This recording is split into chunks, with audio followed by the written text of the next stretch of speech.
السلام علیکم ناظرین، پروگرام اوپینین with علی کاظم بلیکار اور یاسر احمد اسٹوڈیو میں جوائن کرتا سینئر تجزیہ کار علی کاظم صاحب. ویلکم علی صاحب. Thank you Yasir. علی صاحب हिन वक़्तु ॾेढ माना इहो महसूसु थिए थो त अमरीका इसराइल या इहे जेके वेस्टर्न पंहिंजो एॾो सारो अमरीका दुनिया ते UN हे सभु रूल कंदो रहियो सभु कुझु, पर हुन खां वधीक हाणे महसूसु थिए थो ॼण को स्ट्रेटेजिकली वाइज़ हिन वक़्तु ईरान हिकिड़ो नंढिड़ो मुल्क आहे पर उहो ज़्यादा बहितर तरीक़े सां हले थो पियो. अमरीका जे तरफ़ां त अञा ताईं बयान ई सम्झ में नथा अचनि. ट्रम्प साहिबु चए थो न सफ़ा ईअं अहिड़ो धमाको थींदो जो ईअं अलाए पोइ ईरान उथी न सघंदो कॾहिं, का ख़बर न आहे त हुनजो मक़सदु छा आहे. उहो अञा ताईं अहिड़ियूं ॻाल्हियूं करे थो पियो, पर रेज़ोल्यूशन्स खे बि वीटो थो करे. पर पाकिस्तान कोशिशि में ज़ाहिर नज़र पाकिस्तान अॼु बि कल्ह जेको आहे ॻाल्हायो ईरानी सदर सां, पोइ ईरानी सदर साहिबु पाण एक्नॉलेज बि कयो हुनखे. हुननि चयो त भई रशिया ऐं पाकिस्तान जो गिवन प्रपोज़ल आहे मूंखे को, उन ते मां डी एस्कलेशन ते एक्सेप्टेंस कयां थो, पर हुननि पंहिंजा कोई टे शर्त रखिया त असांखे या त मुआवज़ो ॾियो असांजो जेको नुक़सानु थियो आहे, असांखे जेको एक्सेप्टेंस ॾियो असांजी जेका रिजीम आहे. हुननि चयो त ॿी उन फ्यूचर जी गारंटीज़ ॾियो त सुभाणे ईरान ते कॾहिं बि का क़िस्म जो अटैक न थींदो, न त पंहिंजो असांजो हिन वक़्तु डिफेंसिव न पर अटैकिंग मोड जारी रखंदो. द सेम वे माण्हुनि जी जेका स्पेकुलेशन्स हुई, खामनाई साहब गायब आहिनि, मुश्तबा खामनाई साहब त सुप्रीम लीडर, उहे साम्हूं उन्हनि जी हिकिड़ी ऑडियो आई किताब जी. उन्हनि किथे का अहिड़ी का ॻाल्हि त न कई, उन्हनि बि ॾाढो सुठे हिकिड़े तरीक़े सां पंहिंजी हिकिड़ी लैंग्वेज में रखियो, पर उन्हनि हिकिड़ी क्लियर ॻाल्हि कई त भई असां पंहिंजा सभु मेजर्स वठंदा रहंदासीं जेसि ताईं असां पंहिंजे शहीदनि जो बदिलो नथा वठूं. जी, अॼु जेका वॾी डेवलपमेंट आहे मुश्तबा खामनाए साहब जी जेका ठीकु आहे वीडियो त साम्हूं न आई पर ऑडियो साम्हूं आई आहे, छाकाणि त इज़राइल ऐं अमेरिकन प्रोपेगेंडा इहो हो त हू सख़्तु ज़ख़्मी शायदि न आहिनि दुनिया में या सख़्तु ज़ख़्मी आहिनि, त उन्हनि पंहिंजी ऑडियो रिलीज़ कई आहे त न हू ख़ैर आफ़ियत सां आहिनि, मतिलबु एतिरो त आहिनि जो हू ॻाल्हाए सघनि पिया. हुन जेका तकरीर अवाम ईरानी अवाम लाइ कई मुश्तबा खामनाए साहब, उन्हनि में हुननि इहो चयो त असीं हीउ लंघ बंदि रखंदासीं हार्मोज़ वारो, तेल न हलणु ॾींदासीं हितां, ऐं चयो त असांजा सभु पाड़ेसरी मुल्क ब्रदर आहिनि.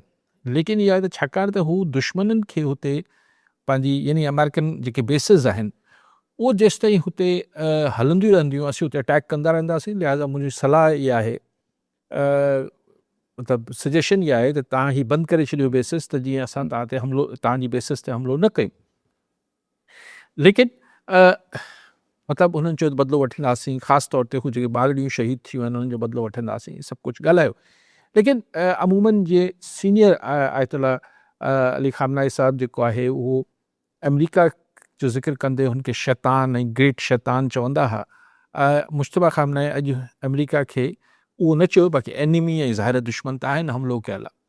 सो ईरान जे अवाम में हिकिड़ी ऐं हिकिड़ो सजेशन बि नज़र आई मूंखे खामनाई साहब मुश्तबा खामनाई जी, त हुननि यमन जो ज़िक्र कयो त हुतां बि मतिलबु ॿिए लफ़्ज़नि में त हाणे हुतां बि कुझु शुरू थियणु खपे हूसीज़ जे हवाले सां, छाकाणि त हिज़्बुल्लाह त करे पियो लबनान मां, पर इराक ऐं अञा यमन मां का शइ शुरू न थी आहे इज़राइल ते. लेकिन हुननि जी जेका यानी ॿिनि ॾींहंनि खां जेको हिकिड़ी चइमूं हुयूं अफ़वाहूं हुयूं, अॼु हुननि जी ऑडियो बयान खां पोइ उहो काफ़ी थधा थी विया हूंदा मामला. बाक़ी नेतन्याहू जो भाउ जो अञा ज़िक्र हले थो त हू मरी वियो आहे या जहिड़ो आहे, उनजी अञा का ऑडियो वीडियो साम्हूं न आई आहे. सो यानी हिकिड़ो ॿियो मैसेज वेस्ट खे ऐं अमेरिका खे त बावजूदि हिन शदीद बम्बार्टमेंट ऐं सभिनी शयुनि जे ऐं रिजीम लुॾी वई आहे, रिजीम ख़तमु करे छॾींदासीं, हुननि मुश्तबा खामनाई खे सुप्रीम लीडर बि ठाहियो ऐं अॼु हुनजी ऑडियो बि रिलीज़ करे छॾी त न हू सेफ एंड साउंड आहे. इहो वरी हिकिड़ो साइकोलॉजिकल नफ़्सियाती तौर ते धचको लॻो हूंदो, रिजीम चेंज न पई थिए. लेकिन जेका हिन खां हीअ इम्पोर्टेंट अॼु डेवलपमेंट थी आहे, पर जेको ईरानी प्रेसिडेंट आहिनि उन्हनि जो जेको कल्ह हुननि प्यूटन सां बि ॻाल्हायो, शहबाज शरीफ़ सां बि ॻाल्हायो, ऐं शहबाज शरीफ़ साहब ख़ासि तौर ते विया आहिनि जिद्दा, जिथे हू मोहम्मद बिन सलमान सां वली न उन सां ई मिलणु वेंदा. ज़ाहिर हुते कंहिंसां मिलंदा, सऊदी अरब में कोई तेल वठण त कोन वियो हूंदो. ज़ाहिर ही जेको चाकरी थिए पई ऐं ईरानी प्रेसिडेंट पारां सदर पारां इहो चवणु त पाकिस्तान ऐं जेको रशिया जेको प्रपोज़ल ॾिनो आहे, तजवीज़ कयो आहे, उन ते गौर थी सघे थो, उन ते ॻाल्हाए सघिजे थो. ऐं पोइ चए थो त हीअ टे शर्त आहिनि असांजा. जॾहिं ॾिसो यासि, जॾहिं को बि धुर चए थी त मुंहिंजी शर्तूं आहिनि ठहण लाइ, त माना ठही त सघिजे थो. पहिरीं अमेरिका पारां त इहो इम्प्रेशन हो त न हू ठहण लाइ तयारु न आहे, पर ईरान बि इहो ई मैसेज ॾिए पियो त असां हाणे जंग तव्हां ख़तमु बि करे छॾियो, असीं ख़तमु न कंदासीं. हिन महिल ताईं ईरान जी बि जेका रियासती ऐं सरकारी पोज़ीशन हुई ग्लोबल स्टेज ते, त अगरि अमेरिका हमला बंदि बि करे छॾिया त असीं हाणे जंग असीं ख़तमु कंदासीं, तव्हां पंहिंजे मुंहुं ख़तमु नथा करे सघो। लेकिन अॼु ईरानी प्रेसिडेंट चवण त ही 3 शर्त आहिनि, असांखे असांजे रिजीम खे क़बूल ॾियो, असांखे मुआवज़ो भरे ॾियो ऐं आईंदा गारंटीज़ ॾियो त इहो हमिलो न थींदो। त माना ॻाल्हियूं थी सघनि थियूं। हिन में ऑफकोर्स पाकिस्तान जो जेको रोल हिन में ऐं शहबाज शरीफ़ जी जेका आहे शटल करे पियो, आउं सम्झां थो त पाकिस्तान त हिन में सिर्फ़ु एतिरो रोल मीडिएशन जो करे पियो त ईरान ऐं सऊदी अरब जे विच में के सूरत मामलात बिल्कुलु नॉर्मलाइज़ थी वञनि ऐं सऊदी अरब हिकिड़ो GCC जे मुल्कनि पारां हिकिड़ो कंसेंसस वॉइस ॾे अमेरिका खे त बाबा बाबा असां हाणे हिन जंग में असीं ईअं कंदो त पोइ असीं असां लाइ हाणे ॾुखियो थी पियो आहे। छाकाणि त हींअर बि ट्रिमेंडस प्रेशर आहे ट्रंप इंतिज़ामिया जो सऊदी अरब ते, UAE ते, कतर ते, त तव्हां हमला कयो ईरान ते, जीअं हू तव्हां ते हमला करे पियो ईअं तव्हां बि हमला कयो। त ठीकु आहे, 18 त कल्ह UN मां पास कराए छॾियूं ईरान जे ख़िलाफ़ त भई GCC मुल्कनि ते जेका कार्रवाई करे पियो ईरान, उनजी मज़म्मत वग़ैरह सभु कुझु, लेकिन हमला न पिया कनि अञा ही GCC जा मुल्क। डायरेक्ट सऊदी अरब अञा ईरान ते हमिलो न कयो आहे, UAE न कयो आहे, कतर न कयो आहे, ओमान, बहरीन, कंहिं बि न। उन ते नाराज़ बि आहे अमेरिकन कांग्रेसमैन कुझु अमेरिका ॾाढो नाराज़ आहे, ख़ासि तरह जेको उन इज़राइली लॉबी आहे। उहा तनक़ीद थी करे त हे छो न छाकाणि त इज़राइल जो त मास्टर प्लान इहो ई आहे त हिते ईरान ऐं ही गल्फ स्टेट्स जेके अरब रियासतूं आहिनि इहे पाण में अटकी पनि, इहे हिक ॿिए खे नुक़सानु पहुचाइनि। त जेको इज़राइल जो ग्रेटर प्लान आहे त ईरान खां पोइ, ईरान खे तबाह करण खां पोइ जेको हुनखे मुख़्तलिफ़ अरब मुल्कनि मां पंहिंजा हिसा टुकड़ा टोड़े ऐं ग्रेटर इज़राइल ठाहिणो आहे, उन लाइ त हू त हुनजी त ख़्वाहिश आहे त ही अरब स्टेट्स बि तबाह थी वञनि। हाणे हर कमु हू पंहिंजे हथां न पियो करणु चाहे त भले ईरान जे हथां थी वञनि। सो हाणे फॉर वॉट एवर रीज़न ही बि हिकिड़ो फैक्टर आहे, ॿिया बि फैक्टर आहिनि जो फ़िलहालु अरब मुल्क ईरान ते हमला न पिया कनि। लेकिन कहिड़ी ख़बर हूंदी आहे अमेरिकन प्रेशर केतिरो अचे थो। लेकिन हिन में पाकिस्तान जेको रोल प्ले करे पियो त ईरान खे ऐं जेको GCC जो मुख आहे, जेको वॾो आहे सऊदी अरब, छाकाणि त दुबई उबई ते हणो पिया, ठीकु आहे, भले पिया हणो, छाकाणि उअं ई इज़राइल सां उन इब्राहिम अकॉर्ड बि कयल आहे त इज़राइल जो इतादी आहे दुबई उबई, पर हिन ते न हणो, सऊदी अरब ते न कयो। ऐं जवाब ज़ाहिर आहे पाकिस्तान वटि इहो आहे त असांजी सऊदी अरब सां डिफेंस डील बि थियल आहे। त अगरि सऊदी अरब नथो इन्वॉल्व थिए ईरान जे ख़िलाफ़ डायरेक्ट जंग में, त ॿिया मुल्क बि तकड़ न कंदा। सो पाकिस्तान जी हथल इम्कान कोशिश इहा आहे। हाणे ज़ाहिर आहे इन सां हिन ही जेको कोशिश करे पियो पाकिस्तान, हिन सां को ईरान जी पाकिस्तान जी टियाकड़ी जे करे, डायरेक्ट टियाकड़ी जे करे को ईरान ऐं अमेरिका जे विच में ठा कोन थी वेंदो। लेकिन वाया सऊदी अरब असां जेको शायदि कोशिशि करे रहिया आहियूं त हिकिड़ो त सऊदी अरब ऐं ईरान न विढ़नि, ऐं ॿियो वाया सऊदी अरब अमेरिका ते प्रेशर पए त ईरान खां हाणे बसि हथकड़ो हिन मां, जेको अमेरिका जी हिकिड़ी वॾी लॉबी खे ॻाल्हि पाकिस्तान जी बि वणी न रही हूंदी, ज़ाहिर पसंदि न अची रहियो हूंदो त पाकिस्तान जो जेको किरदारु थिए पियो। लेकिन हैविंग सेड दिस, हिन में ज़ाहिर अल्टीमेट जेको प्यूटन ऐं मूं किथे अॼु पढ़ियो त ट्रंप बि चयो त प्यूटन जेको मूंखे प्रपोज़ल ॾिनो आहे हुन ते गौर कयां बि, त हाणे छा प्रपोज़ल आहे जेको प्यूटन ट्रंप खे ॾिए पियो? मुंहिंजे ख़्याल इहो ई ॾिए पियो त बसि तूं बमबारी करे वञ, बमबारी करणु बंदि करे छॾ, जंग त पाणे ख़तमु थी वेंदी। जेको पाणी जे वारे ते त न आयो, या को ढगी मोटायत कोन ॾियणी आहे, बांह त न खणी विया हिक ॿिए जी, ख़तमु थी वेंदी। दिस इज़ मतिलबु ही दुनिया जो जेको अमन आहे, हिन महिल ट्रंप जो जेको वॉर ईगो आहे उन ते बीठल आहे कि भई आऊं छा पंहिंजे माण्हुनि खे चवंदसि। हिस्ट्री में मूंखे छा यादि कयो वेंदो त एॾो बेवकूफ़ माण्हू हो जो भॻो वियो आहे, पोइ वरी जेको बाइडन खे मज़ाक उॾाईंदो हो ट्रम्प त तूं ओचितो जेको टपड़ खणी अफ़गानिस्तान में भॼी वए, अवल त शुरू छो कयई, तव्हां डेमोक्रेट शुरू छो जंग कई, पोइ ईअं भॼी वियो। त हाणे जेके ॿ राया हुनजे ज़हन में हलनि था, हुनजी तकरीरनि में महसूसु थिए थो। यस हिकिड़े पासे चए थो कल जेका तकरीर कई त असां त पहिरीं कलाकनि में जंग खटे वियासीं, जंग त असीं मतिलबु, पर असीं पंहिंजा हदफ़ हासिल करण खां सवाइ न निकिरंदासीं। भाई हदफ़ हिकिड़ी जंग में त हूंदो ई आहे जंग खटणु।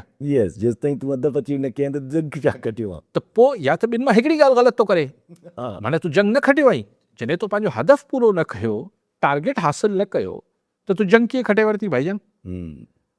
ऐं हिकु जंग खटे वरिती अथई, पोइ हीअ हाणे छाजे लाइ बमबारी पियो करी, पाणे ई चई त हाणे कुझु त कुझु बचियो ई न आहे जंहिं ते असीं बमबारी कयो। जी हाँ जी, फौज ख़तम थी, नेवी ख़तम थी, एयरफोर्स बसि उहो ई हेतिरी नेवी जी शिप्स तबाह करे छॾियूं, मश्करियूं करे पियो। मूं चयो बाबा तबाह छो था कयो, खणी अचो, पंहिंजे कमु ईंदियूं अमेरिकन नेवी, लतीफ़ा पियो वञे।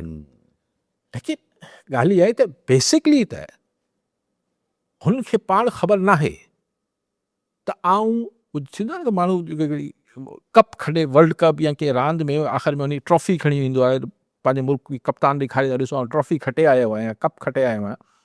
हू ईरान मां सवाइ सीनियर अली खामनाई जी हिकिड़ी ऐं सीनियर लीडरशिप जी असैसिनेशन जे ॿी का ट्रॉफी अमरीकी अवाम खे छा ॾेखारे त ईरान में खणी छा आयसि। मुंहिंजो के 20-15-20 बिलियन डॉलर ख़र्च करे छॾिया, माण्हू मारिया, स्कूल जी ॿारड़ियूं मारियूं, सॼो इकनॉमिक क्राइसिस क्रिएट करे छॾियो। अॼु वरी डॉलर जेको आहे $99 पेट्रोल छा चयो डॉलर, अच्छा सॉरी, पेट्रोल जेको आहे 100 ते वियो, वरी 99 ते अची बंदि थियो आहे। $99 ते पेट्रोल जो अघु वञी बीठो फी बैरल। वधंदो थो वञे, माना वधंदो थो वञे। अमेरिका पाण में वधे पियो। यस, हालांकि मसनूआती तरीक़े सां अमरीकी कंट्रोल बि करणी घुरिजे। अॼु बि चए थो अमेरिका त असां पंहिंजा स्ट्रेटेजिक जेके असांजा रखियल रिजर्व्स उन्हनि खे रिलीज़ कंदासीं। पर यासिर अमेरिका में सवाल उथे पियो न त भाई असां ये सभु कुझु कयूं पिया, जी हा, छाजे लाइ? छाजे लाइ? बुश जूनियर कूड़ो सचो 9/11 थी वियो साईं, न्यूयॉर्क में असांजी बिल्डिंगूं त असां ते अमेरिका अंडर वॉर अची वियो, पोइ इराक में वेपन्स ऑफ मास डिस्ट्रक्शन आहिनि, सही अफगानिस्तान में हीअ हिकिड़ो बयानियो हो न जंहिंखे अमरीकी अवाम क़बूलियो पे। हींअर छा आहे, अलाए छा आहे। हींअर अॼु कैनेडा चवे थो त असां हिन जंग में कॾहिं बि न लड़ंदासीं। कैनेडा मां 4 ॾींहं अॼु PM कारनी जो बयान आहे त असां माना ईरान वारी जंग में कॾहिं बि हिसो न थींदा।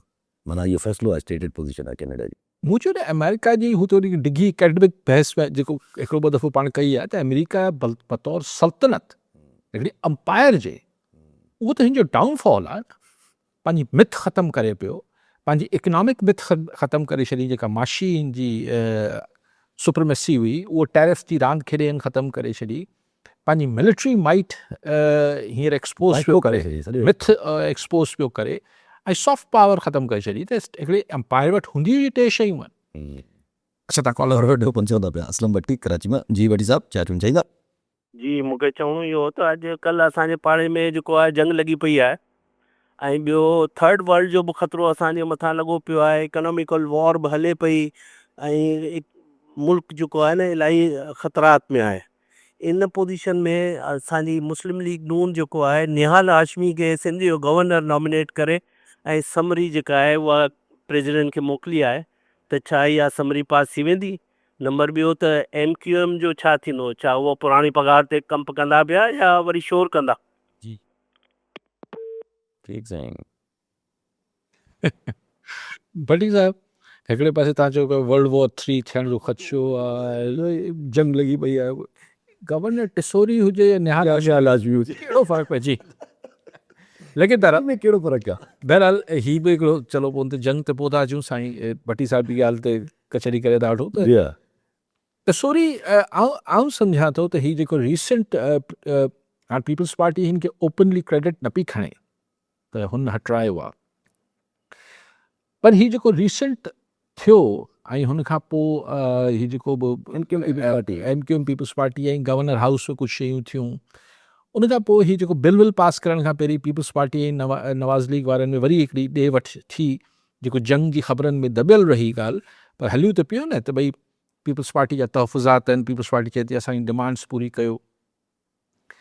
ऐं सम्झां थो त टसोरी हुनजो विक्टम आहे, मे बी को ॿियो रीज़न बि हुजे। हाणे पीपल्स पार्टी जो क्रेडिट खणंदी न खणंदी या को ॿियो फैक्टर, ज़ाहिरी तरह इहो नज़र अचे थो, खुली वेंदी ॻाल्हि। पर सही MQM आऊं त इहो फारूक सत्तार जेको अॼु ठकाए ॾिनो त हाणे असांखे हुकूमत खां धार थी वञणु खपे, बिस्मिल्लाह हा चई त करे करके दिखाओ। पीपल्स पार्टी तव्हांखे वधीक अज़ीज़ आहे त पोइ ठीकु आहे, मञो नाराज़गी छॾे ॾेखारियईं न। मां त आऊं इहो ॾिसणु चाहियां थो त जेके ज़माने में माज़ी में MQM थोरी ॻाल्हि ते चवंदी त लंडन वारो भाईजान चवंदो त करो वरना, करे ॾेखारियईं न हिन दफ़े। ऐं अपोज़िशन जी पार्टी ठहनि छा फ़र्क़ु पए थो, पर हू मुस्तफ़ा कमाल इहा ॻाल्हि त राज़ फाड़े चुको आहे अॼु खां महीनो ॾेढ पहिरीं प्रेस कॉन्फ्रेंस में, त असांजो त वस नथो पुॼे, असीं हुकूमत छॾे अची वञूं, असांजो वस नथो पुॼे, मतिलबु वस नथो पुॼे। त अॼु हाणे चवनि था इजलास थिए पियो, हुकूमत छॾण जी बि तजवीज़ आहे। ऐं नथो सम्झां त ख़ालिद मक़बूल सिद्दीकी ग्रुप जेको आहे उहो MQM जो जेको आहे उहो छॾींदो वफ़ाक़ी हुकूमत या मुस्तफ़ा कमाल वारो ग्रुप छॾींदो, मतलब MQM कोन छॾी सघंदी, छाकाणि त हू जिन जी फरमाइश ते हुते वेठल आहिनि। हा, अगरि त हीउ सॼे सेटअप खे ई को वेढ़णी थिए पई त पोइ इहो जवाज़ काफ़ी आहे MQM न। अगरि भट्टी साहिबु अगरि MQM गवर्नर जी वञण ते हुकूमत खां धार थी वई त पोइ सम्झिबो त इहो पहिरियों पतो आहे, इक़्तिदारी हिन जेको ठहियलु आहे बसात, हिन पहिरियों पतो लुॾी वियो आहे। पोइ त हीअ त हिकिड़ो इंडिकेटर हूंदो।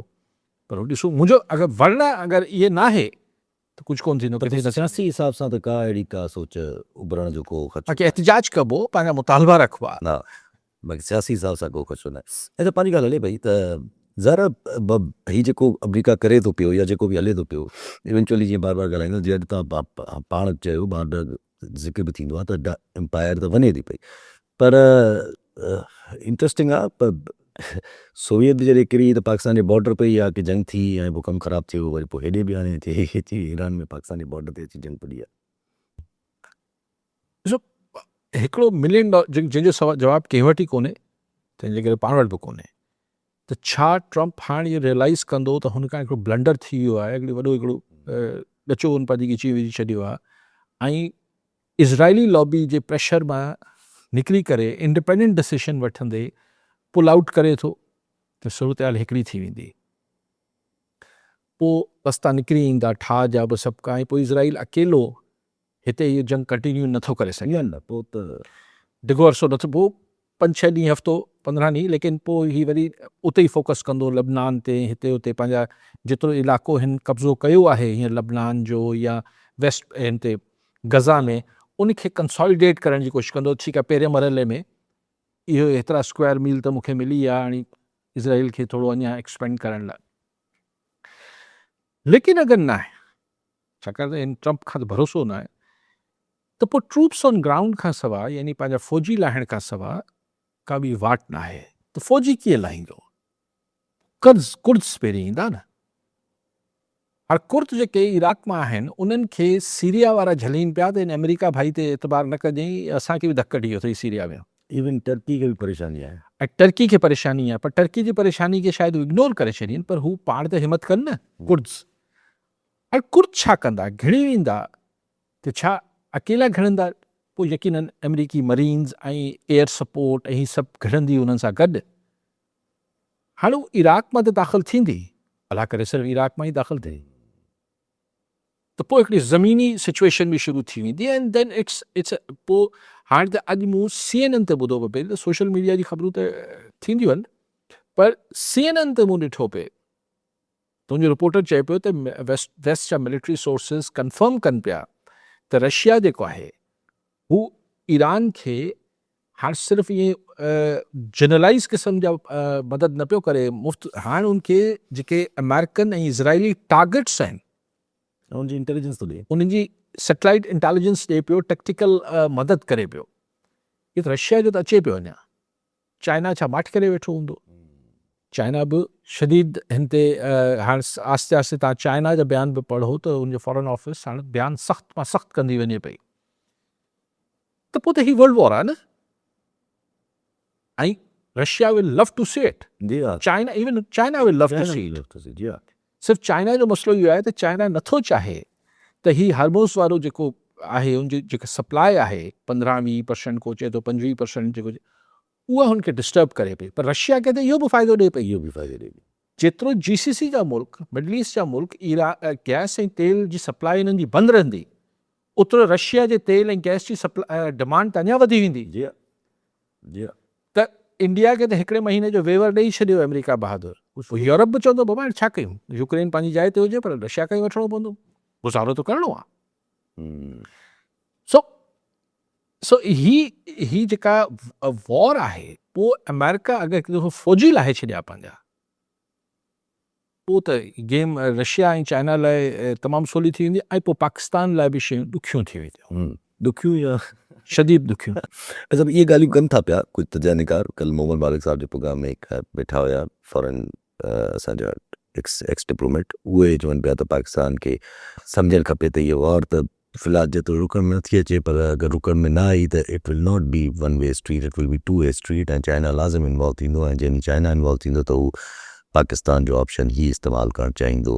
The same goes for America, ॿई पाकिस्तान जो ऑप्शन इस्तेमालु करणु चाहींदा।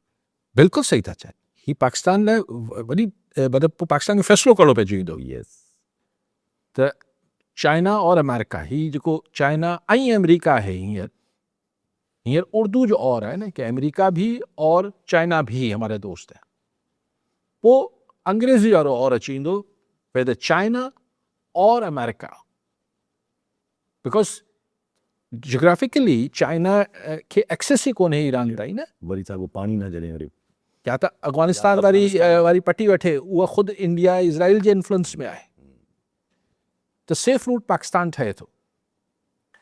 ऐं अमेरिका इहो चाहींदो त जेको अमेरिका जी हींअर ख़्वाहिश आहे, जंहिंजे लाइ हू यकीनन कोशिशि करे रहियो हूंदो, हाणे केतिरो अञा हू जॉर्ज बुश वारी ॿोली न पियो ॻाल्हाए त असां सां गॾु आयो या असांजा मुखालिफ़ आहियो, पर ख़्वाहिश त हुनजी इहा आहे त सऊदी अरब बि हमिलो करे छॾे ईरान ते, कतर बि करे छॾे, टर्की बि करे छॾे, पाकिस्तान बि करे छॾे, ऐं असीं त कयूं पिया। त लेकिन हिकिड़ी ॻाल्हि ही त पाकिस्तान लाइ, सो पाकिस्तान लाइ ॾुखी सूरत हाल थी वेंदी अगरि ट्रूप्स हुन लाहे छॾिया, ही जंग डिघी थी, ऐं जंग डिघी थी नथी सघे जेसिताईं ट्रूप्स न लाहींदो, छाकाणि त हाणे जेको हिननि जेको अमेरिकन ट्रंप इंतिज़ामिया जेको पंहिंजे कांग्रेस खे इन हू क्लासिफाइड यानी बंदि कमरे में जेका ब्रीफिंग ॾिनी आहे, उनखां पोइ जेको निकिरे थो उहो चए थो बाक़ी ॻाल्हियूं त असीं तव्हांखे नथा ॿुधाए सघूं, पर अंदरि असांखे 2 कलाकनि में ट्रंप इंतिज़ामिया इहो सम्झाइण में नाकाम रही आहे त अगरि हदफ़ छा आहे, हा कुझु सम्झ न अचे, कुझु सम्झ न पियो अचे, डेमोक्रेट्स बि चवनि पिया, रिपब्लिकन्स बि चवनि पिया त ही ट्रंप इंतिज़ामिया जेका ब्रीफिंग ॾिए पई त हुनमें कुझु ॿुधाए न पिया सघनि, त असीं हासिल छा पिया करणु चाहियूं। जी हा करण असांखे मीर एजाज़ टालपुर टंगजा मोहम्मद जी टालपुर साहब छा चवणु चाहींदा। सलाम तव्हांजे कारी साहब खे हुजे। कारी साहब इन में को शक कोन्हे त ही सुपर पावर अमेरिका आहे, हथियारनि जे हिसाब सां बि इकोनॉमी तौर बि होल्ड बि ऐं हीअ फबंदे बि आयो साईं हितां जेको आहे न मुख़्तलिफ़, जीअं शाम में फबी हुयो हुते रिजीम चेंज कराए छॾियईं, इराक में बि फबी हुयो, तंहिंखां पोइ इहो ॿियनि मुल्कनि में बि फबंदो थो अचे, भई ईरान में इन करे मुंहिंजे ख़्याल में कोन फबियो हुयो, उते जा माण्हू रिजीम जेका आहे उन सां गॾु कोन हुआ, पब्लिक आहे ईरान सां गॾु माण्हू आहिनि मुंहिंजे ख़्याल में, इन करे इन रिजीम बि कोई कोन पियो थिए। हाणे उहो कते वारो हिसाब कथो जेको आहे सो कोन पियो छॾे, हुन ॿुॾंदड़ माण्हू अंदरि पाणी में गदो कते था कतो खणण कतो हाणे हुन में क़ाबू थी वियो। ऐं सम्झां थो त हाणे अमेरिका वियो फासी आहे साईं, खखर में खड़ो हणी वियो आहे, इहे रिजीम कोन्हे, माण्हू गॾु ते हुकूमत सां, माण्हू लखे माण्हू हींअर बि निकिरी आया तव्हां ॾिसो हिन जी जनाज़नि में, त इहो अमेरिका खे शायदि गले पइजी वियो आहे। तव्हांजी बि दुआ आहे त किथे त रुकजे अमेरिका जी, तव्हांजी तयार आहे त महिरबानी। ठीकु साईं। मीर साहब हाणे हीअ जेका आख़िर में तव्हां पिटू पराता अमेरिका खे ॾियो पिया, उहो त तव्हां ॾेई सघो पिया, त कोन थो करे सघां इहो, लेकिन ॻाल्हि इहा आहे त जेका कई ग़लतियूं थियूं, पर इन ते कई माहिर मुतफ़िक़ आहिनि इन ॻाल्हि ते, इंटरनेशनल ऑब्ज़र्वर्स, त अमेरिका हिन दफ़े वॉर बिल्टअप न करे सघियो, नैरेटिव न ठाहे सघियो, इराक में सीरिया में हिते कुझु न कुझु हिकिड़ो बिल्टअप कयो, हुन पंहिंजा इतिहादी गॾु वरिता, हिन दफ़े बर्तानिया, कैनेडा, स्पेन,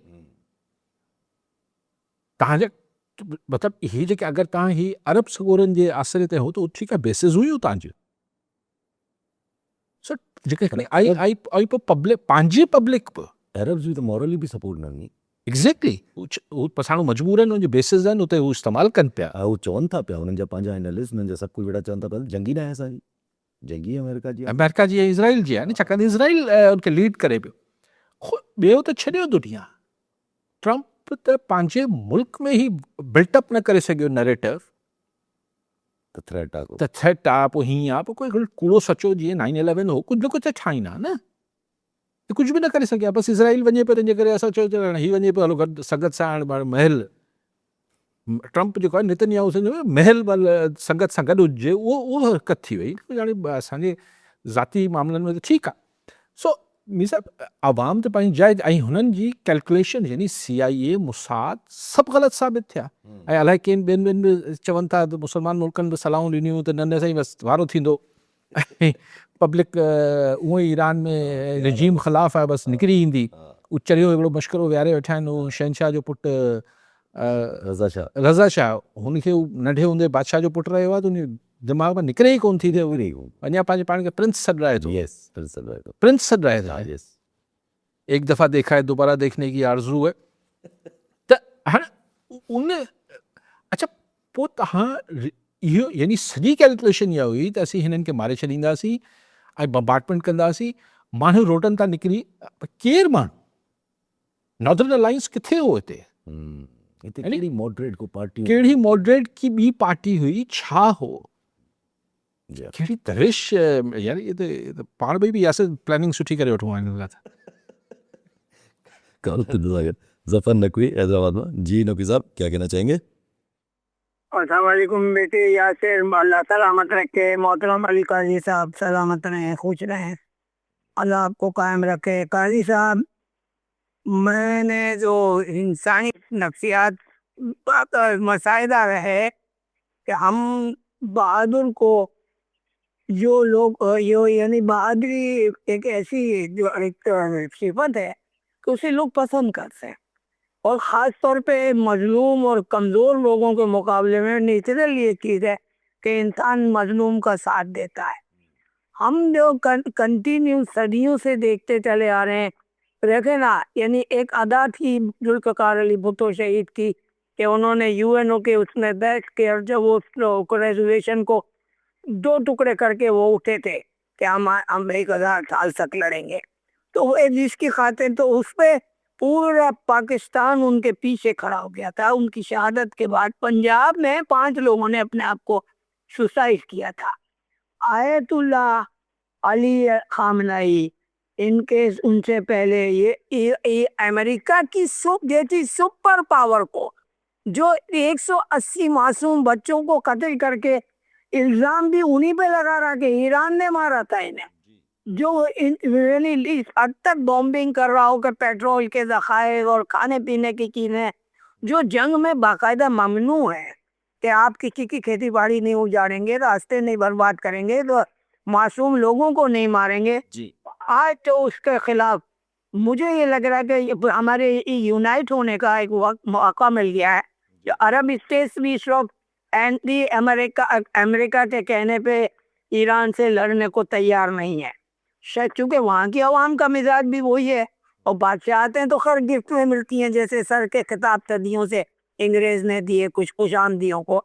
तो बात खुशामद और झूठे पॉलिश वाले की नहीं है सर, असल चीज़ ये है कि आम आदमी जो सोच रहा है उसका असर मैं समझता हूँ कि शायद अब अमेरिका इस खत्ते से निकलने के लिए तैयार है और वो एक कार्टून बन गया है। सर थोड़ा सा प्लीज और कल्चर वहाँ ठीक नहीं सर बेबी कॉलर मोहम्मद इलियास पिताफी गोटकीमा। जी पिताफी साहब छा चवणु चाहींदा? सर मुंहिंजो अर्ज़ु इहो आहे, मां अर्ज़ु इहो करणु थो चाहियां जॾहिं पाकिस्तान में पेट्रोल वधंदो आहे पोइ रुपयनि में वधंदो आहे ऐं जेकॾहिं लाहींदा आहिनि त सर पोइ लाहींदा आहिनि सर पैसनि में। हिकु नंबर सुवालु मुंहिंजो इहो आहे, इन में को रहनुमाई फरमायो। ऐं ॿिए नंबर ते सर इज़राइल मुस्लमान हुकुमरान ते सर इहो केतिरे ते सवारी कंदो साईं? को इनखे को हूंदो को इनखे को मिटाइण वारो, कोई हसी को मरिजी वञे सर। अयतुल्ला खामनाई जहिड़े खे सर दुनिया को ख़तमु करे छॾियईं सर, सदाम हुसैन जहिड़े खे ख़तमु करे छॾियईं सर, भुट्टे साहब खे इन्हनि ख़तमु करायो सर। कोई इन्हनि ते कोई हूंदो हुकुमरान सर, सॼा सर अरब हुक्मरान चुप कनि सर, को सर उठे को दुनिया उठे सर, दुनिया में को मुसलमान हिन सां ॻाल्हाए। जी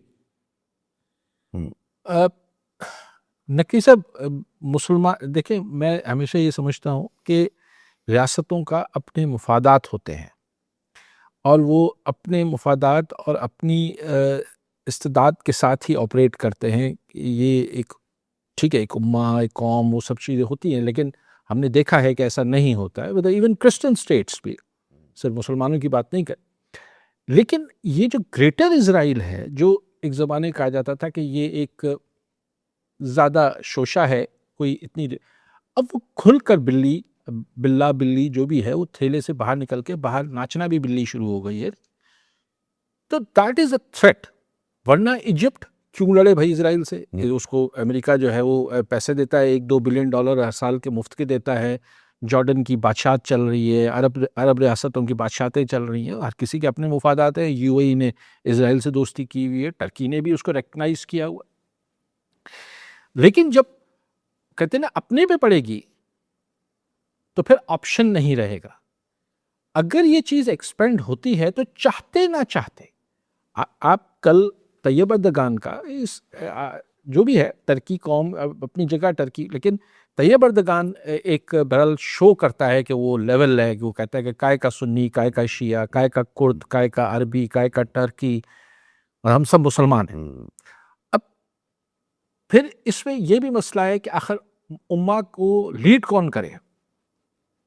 टर्की, सऊदी अरब कहता है ये तो मेरा बुनियादी हक है, क्योंकि मेरे पास मुकद्दस शहर है, ज़ाहिर है, और मुसलमानों के लिए ज़ाहिर है वो मुकद्दस तरीन है। लेकिन क्या सऊदी अरब मुस्लिम उम्मा का लीडर है? Tayyab अर्दगान in his on right, Turks हैं, जंगजू भी हैं, ये भी हैं, बहरहाल उनका अपना है। पाकिस्तान कहता है हम न्यूक्लियर मुल्क है। इंडोनेशिया ऐसा सोचता होगा कि हम सबसे बड़े मुल्क हैं आबादी के लिहाज से। तो ये भी एक कहीं ना कहीं पॉलिटिक्स होगी। भुट्टो साहब ने तो अपनी एक वो लंबी बात हो जाएगी, टाइम नहीं है शो में, कि उन्होंने किस तरह से मुस्लिम मुल्कों को अपने कर लिया था। वो एक अलग फिर कहानी, किसी कहानी नहीं, मतलब वो मामला फिर किसी डिस्कस करेंगे। लेकिन जो आपकी ख्वाहिश है, और आजकल अक्सर लोग ये ख्वाहिश जाहिर कर रहे हैं, तो अब बहालत मजबूरी करना पड़ जाएगा तो करना पड़ जाएगा, वरना मुझे ऐसी कोई खुशफहमी नहीं है कि ऐसा हमारे हुक्मरान जो हैं वो अपने ज़ाती मुफादात, मिसाल ये जो बादशाह हैं, इनको पता नहीं है कि अगर उनके महलाती साजिश में कितनी देर शाह फैसल के साथ क्या हुआ था। 1-2 दिन भी नहीं टिक पाएंगे महलाती साजिशों में, जो CIA और ये लोग करते हैं, या MBS खुद जो है, मतलब बेसिकली मैं नहीं नाम ले रहे किसी का भी, तो मैं उनको उस बात में नहीं, हर मुल्क के अपने मामलात हैं, मैं नहीं जिक्र कर रहा। लेकिन मैं कह रहा हूँ कि बादशाहों को, डिक्टेटर्स को, इजिप्ट का सिसी एक डिक्टेटर है, तो बादशाहों को, डिक्टेटर्स को, इन सब को ज़ाती उनका मुफाद जुड़ा हुआ है कि वो ऐसा ना करे। फिर उनका मुल्की मुफाद भी अगर टकराव में नहीं आता है तो कहते हैं हम ऐसे सीखे।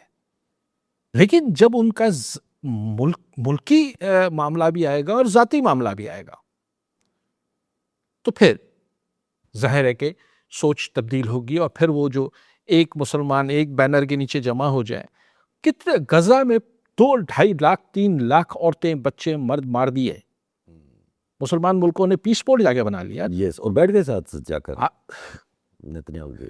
ईरान ने उस वक्त तो हमला नहीं किया इजराइल पे ना, देखिए जो बात है, जब तक खुद पे हुआ, ज़ाहिर जब खुद पे हुआ तो फिर ठीक है, उसने इजराइल पे हमला किया। लेकिन जब वो गजा में मार रहा था, लेबनान में जितना बड़ा कत्लेआम इस वक्त इजराइल कर रहा है, मैं से कह रहा हूँ हर किसी के अपने मुफादात हैं, और जब वो मुफादात पर जक आएगी, वो उस पर जब चोट पड़ेगी, तो फिर किसी का इकट्ठा होना या ना होने की बात आएगी। लेकिन अगर मैं से ये छोटी सी बात कर दूं, पेशन गोई तो लफ्ज़ गलत होगा, लेकिन मेरा अंदाज़ा कि अगर ट्रूप्स ऑन ग्राउंड अमेरिका ने उतारे और ये जंग लंबी चली, और इसमें चाइना और रशिया, जो अभी भी रशिया तो रिपोर्ट हो रहा है, सामने आ गया है, ये इन्वॉल्व हो जाएंगे, तो ये मुसलमान मुल्कों के लिए अमेरिका की बजाय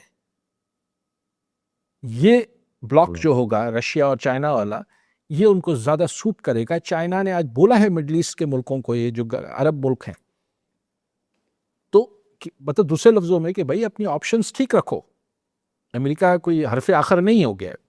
کہ آپ کو بچانے زیادہ اس کو اسرائیل کو بچانے کے چکر میں وہ ساؤتھ کوریا سے اپنے جو لانچرز جو ہے واپس ہوا اٹھا کے بابا ادھر خام خامے پڑے. جب نارتھ کوریا حملہ کرے گا تو سوچیں گے تو اسرائیل پہ آ جاؤ ڈیفینڈ کرتے. باقی سائی پتافی صاحب باقی گال تو تاہم ساگی گئی ہکڑی گال जेका न पैसनि में न सही अगरि हाणे 55 रुपया घटाया वधाया अथनि फ़िलहाल त डॉलर वरी $100 चवां पेट्रोल $100 थी वियो आहे $100 पर बैरल थी वियो आहे. अगरि वापसि 70-75 ते वेंदो त ई 40-50 रुपया घटि थींदा पर हाणे कॾहिं थींदो. ईरान त चयो आहे त उमेदु रखो दुनिया उमेदु रखे त $200 फ़ी बैरल ताईं वेंदो. $200 त मतिलबु हिते पाकिस्तान में पोइ छा 150 रुपया अञा पेट्रोल जी क़ीमत वधी वेंदी छा लेटेस्ट 500 जे क़रीब हली वेंदो. ठीकु आहे. वरी महिरबानी सां नाज़रीन अॼु प्रोग्राम पूरो थियो. वरी मिलंदा ईंदड़ प्रोग्राम में. दुआ में